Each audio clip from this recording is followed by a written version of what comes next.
So mga idol, meron na naman tayong bagong tutorial na gagawin. Ito ay kung paano ibahin ang kulay ng damit na kulay puti sa ibang kulay, or gagawin colored yung kulay puting damit, or kahit black, pwede natin siyang gawin black. So tara, simulan natin. Kasi meron tayo ditong model sample na nakuha natin sa Zalora, tong image na to para sa ating tutorial. Kulay white ang kanyang tube na gagawin natin iba't ibang kulay. Kunyari red, yellow, blue, or black. Kahit black, diba? Kasi tingnan mo to, simulan natin. Lalagyan natin siya ng hue and saturation. So kapag inilipat natin itong hue, ang nagbabago lang is yung skin tone niya, pati yung pantalon. Hindi gumagalaw yung white na tube, di ba? Naiiwan siya. Kahit anong gawin natin dyan, ayan, hindi nagbabago yung kulay white na tube. So paano nga ba? Hindi umubra. So gagawin natin daw dyan, una, select muna natin tong subject na itong tube. Yan, kuha tayo lasso tool or itong quick selection tool. Yan. Pwede nyo naman i-refine yan ng talagang malupit na pulidong selection. No? So nakaselect na tayo dyan. Select na natin siya. Ang gagawin mo raw is mag-a-add ka ng solid color. So punta ka dito sa adjustment layer, pipindutin mo yung solid color. Yan, so solid color na siya, no? Yan, pipili tayo dito dyan. Kunyari kulay red. Yan, sige, red. Okay, so kulay red na siya, pero yung detail na wala.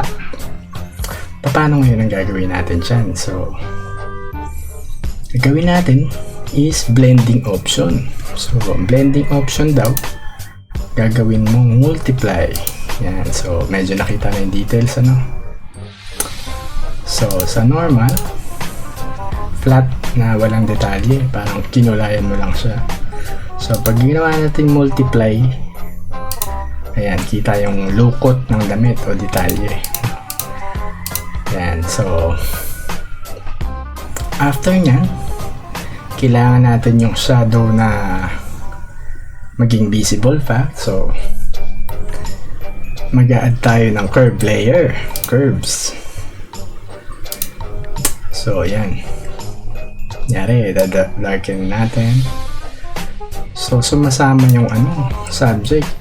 Ang gagawin daw natin dyan para di sumama yung subject na skin tone is lalagay natin siya sa group, itong curves tsaka yung solid color.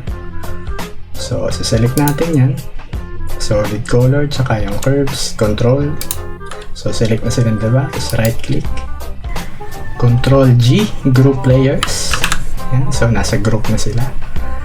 So ang gagawin mo raw dito is kukunin mo to selection mo sa solid color, tapos ipapatong mo sa group sa taas. Dadrag natin dyan. So yan, pati yung curves mo nasa group na yung selection nya. Yan, diba? Kasi itong curves off mo. So ayan na, diba? Kita na yung detalye. So pwede ko edit yan, pwede mo liwanagan, or yan, kita na yung details niya gaano.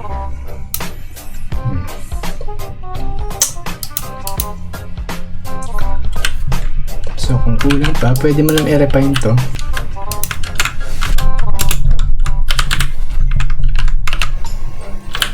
So ayan, save natin yung ito.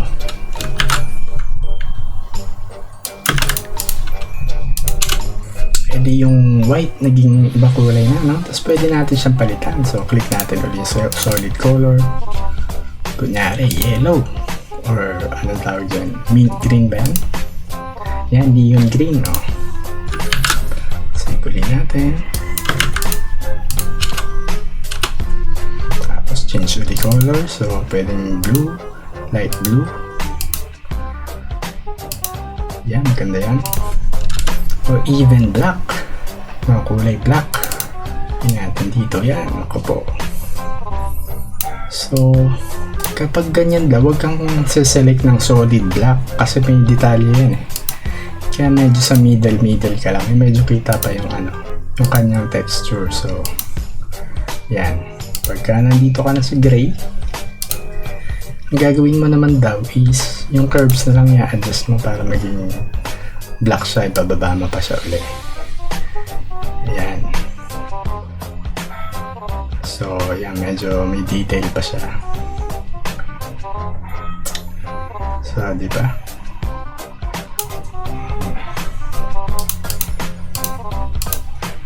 Okay.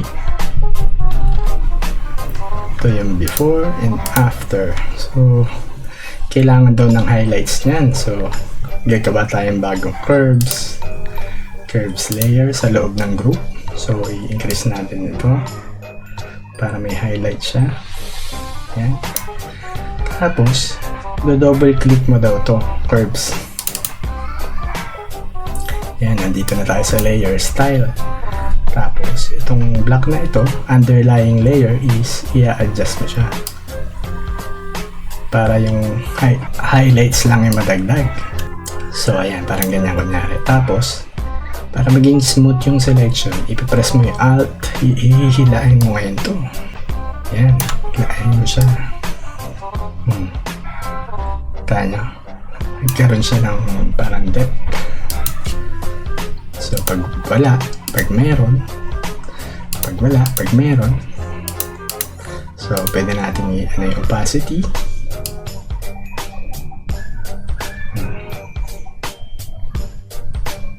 Yan, mga ganyan. So, hindi meron na siyang detail to. Opacity. Before, nawala, flat. Nagkaroon siya ng detail. So, yan. Biruin mo yun. Yung kulay puti, naging black.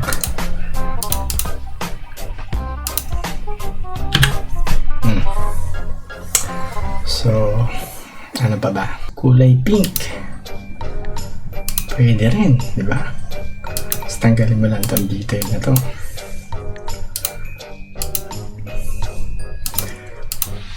Yan, di ba? Ganda rin, ano? From white to pink, fuchsia. Save natin. So, before, white, and after.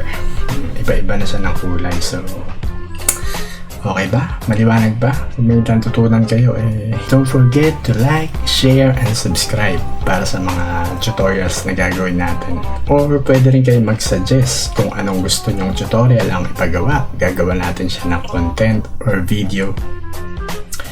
Pwedeng camera tips, photography, Photoshop, or kahit bodybuilding, mga workout tips. Alam natin lahat yan. So that's it.